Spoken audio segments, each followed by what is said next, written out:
My young friends, today is indeed inspiring. We are in the business of energy, and I must admit, I have never felt this energized before. This is the power of your generation. I look forward to each of you, and you are indeed some of the best talent our nation has.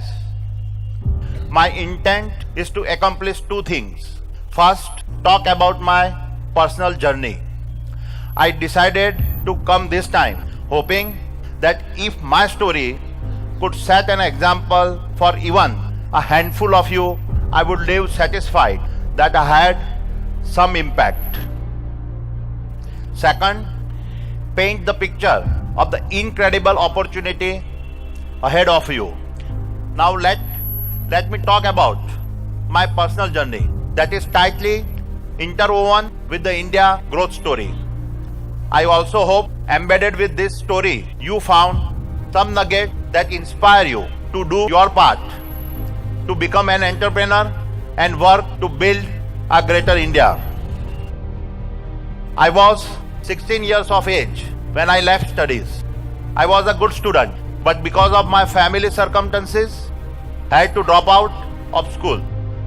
I left home having learned two core values from my father. First, commitment to the promises you make to yourself, and commitment to the promises you make to others.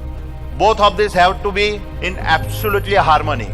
Second, avoid over-analysis of situations and have the courage to make quick decisions based on your natural instincts.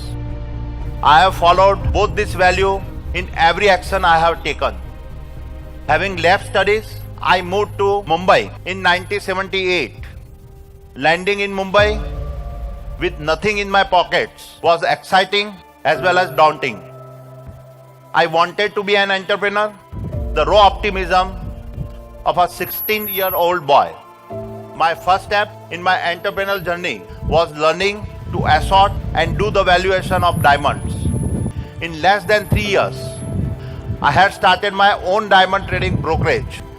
I still remember my first trade with a Japanese buyer and my commission of rupees 10,000. I felt terrific that I had created this opportunity by myself, and for a teenager, there could not have been a greater confidence booster to get started. An essential part of my learning throughout is that everyone gets opportunity in their life. So will you. However, the two questions you will need to answer. Can you connect the dots early enough to recognize the opportunity coming at you? And then, do you have courage to relentlessly chase it down?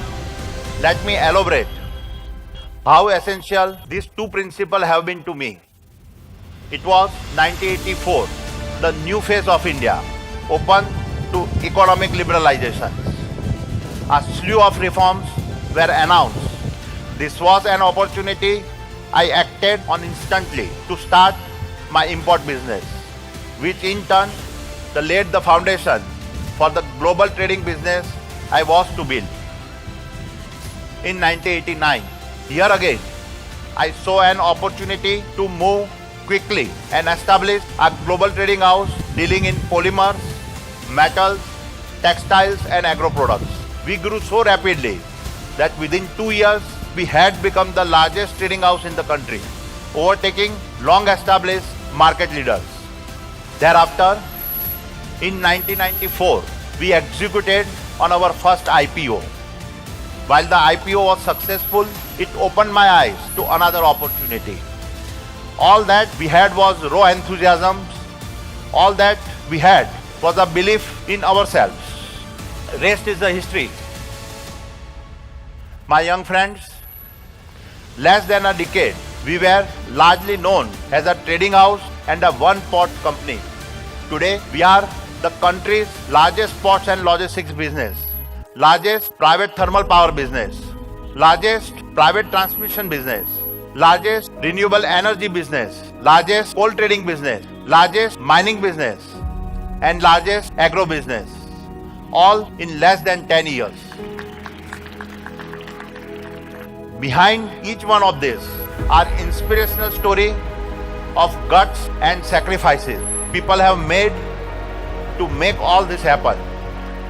Along this journey, we also built the world's largest thermal power plant site within the private sector, the world's largest import coal terminal, and the world's largest single location solar generation farm. If I, against all odds, made it as an entrepreneur, there is no reason why there cannot be 1,000 greater entrepreneurs amongst you. My young friends, we live in a blessed country. You are at a point of time where the future of our nation is full of incredible growth opportunities. Let me now elaborate on some of my fundamental learnings that I hope will be useful to you.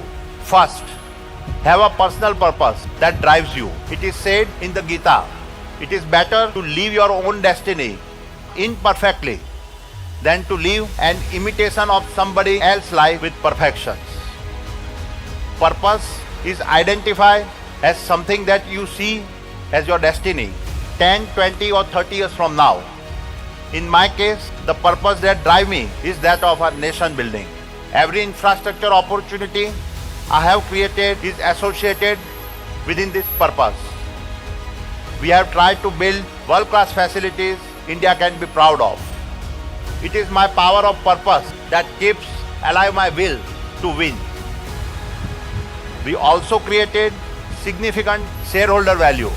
An investor owning one share of Adani Enterprise at its 1994 IPO price of rupees 150 would today be holding a share worth about rupees 1 lakh. This translates to a return of over 650 times in less than 25 years. My young friends, the rate at which science, technology, economics and geopolitics is merging, the only way you stay on top of this by ensuring you are continuously learning.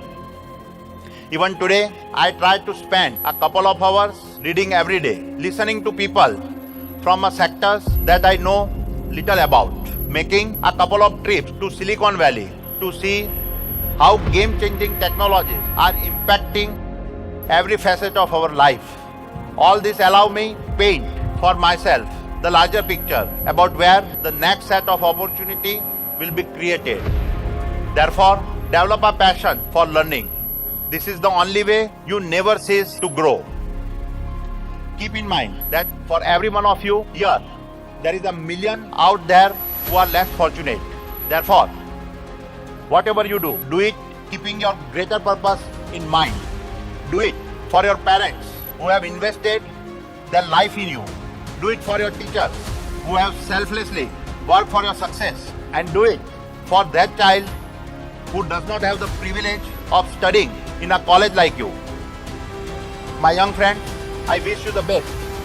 May all your aspirations come true and may you take our nation, India, to great heights. Thank you. Jai Hind.